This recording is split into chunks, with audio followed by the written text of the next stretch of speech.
Hey there folks, in today's video I'm going to be showing you how to replace the rear shocks on a Chevy Equinox. This service will be the same for all 2010 through 2017 models.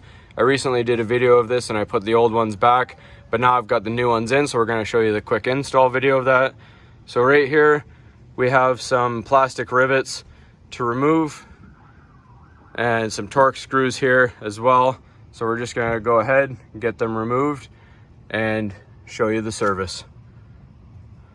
All right, so first we just have to remove this plastic wheel well here. And to do that, we're just going to use our plastic rivet tool here and a Torx T15 bit for the screws.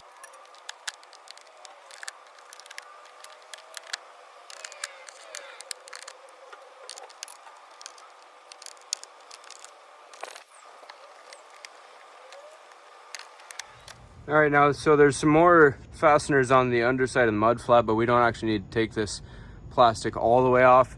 However, if you do want to take it all the way off, you can just remove the other fasteners on the underside here, but we're just gonna let it hang and do the service the easy way.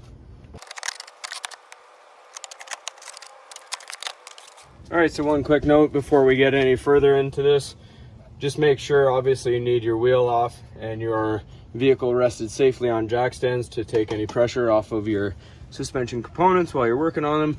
So first thing we're going to do is take off this 18 mil bolt right here with a ratchet. All right, so now that that's popped down, we'll just leave that in there because it's going to be hard to get out. We'll get the bottom bolt off first and then the whole thing will come out. All right, so now we're just looking at the bottom of the shock right here, right beside our spring. So same thing, we're just going to use our 18 mil socket and remove that.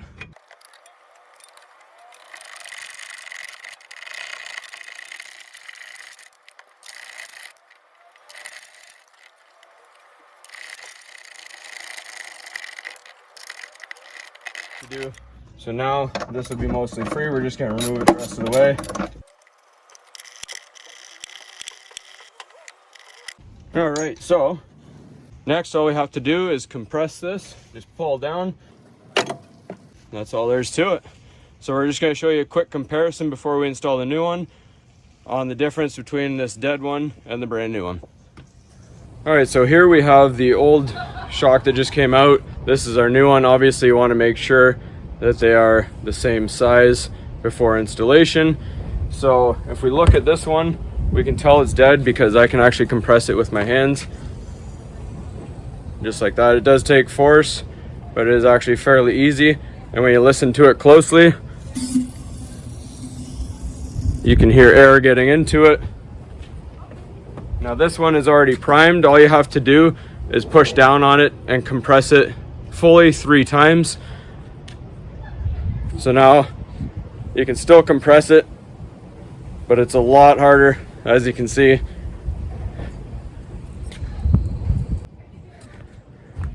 So we're gonna go ahead and install this. All right, so make sure you keep your bolts because not all shocks come with a bolt. So first thing we need to do, put your bottom back into your knuckle here and line it up. Put your bolt in. You don't have to tighten this all the way, just enough to hold it into place. Now we're gonna go and look at the top. All right, so now we take our top. Now keep in mind, again, this is gonna be a lot stiffer, so it's gonna be harder. We just have to compress it to get it back into here. So just pull down, let it rise naturally back up into position. All right, so if you look right here, the next step, you just wanna put a jack, a floor jack, underneath the arm right there, and we're just gonna raise it up to align our bolt into place. So we pump it up a little bit at a time. Once it gets into the hole, we'll put our bolt in. All right, now we're just gonna snug it up. All right, now that's in place, we'll tighten up the bottom. Now you may find it easier to use an extension bar. I'm just not using one so I don't hit my tripod on my camera. All right, so now we can let go of the jack.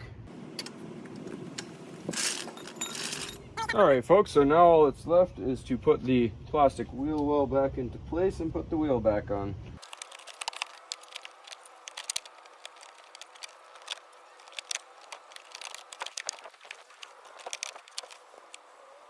All right, so I don't need to bore you with all the minor details. Just put all the fasteners back the way you took them out, and then get your wheel back on, and then you should be good to go. That's all there's to it, folks. Hopefully you found this helpful. And as always, please don't forget to like and subscribe.